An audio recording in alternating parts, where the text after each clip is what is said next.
இப்போ ஃப்ரண்ட் பார்த்துட்டீங்க, back side பார்த்தீங்கன்னா சொன்னேன் இல்லைங்களா, அந்த சைடில் ஒரு பேனலிங் கொடுத்த மாதிரியும், இந்த சைடு பார்த்தீங்கன்னா ஸ்டோரேஜுக்கு ஓப்பன் ஷெல்ஃப்ஸ் கொடுத்துருக்கோம்.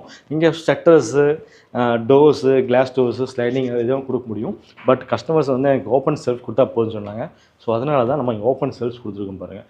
இந்த கலர்ஸ் பாருங்கள், இதே கலர்ஸ்குள்ளே கொடுக்கும்போது அந்த ஒரு கான்ட்ராஸ்ட்டாக இருக்காது. ஸோ அதனால தான் அந்த ஒயிட் கொடுக்கும்போது பாருங்கள், அந்த உட்டனுக்கு ஒயிட் கொடுக்கும்போது ரொம்ப கான்ட்ராஸ்ட்டாக இருக்கும், ரொம்ப சூப்பராக இருக்கும் பாருங்கள். இந்த சைஸ் சேம் தான். ஏன்னா சுவிட்சஸ்லாம் வருது டோர் ஓப்பன் பண்ணுறதுக்கு.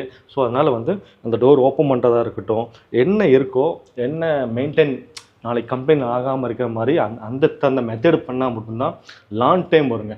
ஏன்னா இதெல்லாம் வந்து ஃபார்ம் ஏரியாங்க. இது பார்த்தீங்கன்னா வெளியே பார்த்துருப்பீங்க, இந்த ஃபுல் வீடியோ பார்த்துருப்பீங்க. இங்கே வந்து கரையான ப்ராப்ளமாக அந்த மாதிரி இருக்கும். ஸோ அதனால தான் கஸ்டமர்ஸ் எல்லாமே இந்த மாதிரி ப்ராப்ளம் வரும், கரையானம் வரும், காக்ரோச் இன்செக்ட்னால நிறைய ப்ராப்ளம் வரனால தான் நம்ம யூபிவிசி மெட்டீரியல் நம்ம பண்ணியிருக்கோம் பாருங்கள். அதுவே வந்து அந்த குவாலிட்டி மென்ஷன் பண்ணும். ஏன்னா ஃபஸ்ட் குவாலிட்டி போடும்போது தான் உங்களுக்கு லாங் டைம் வரும், எந்த கம்ப்ளைண்ட்ஸ் வராது. கம்ப்ளைண்ட் வந்தாலும் சரி பண்ண முடியும்.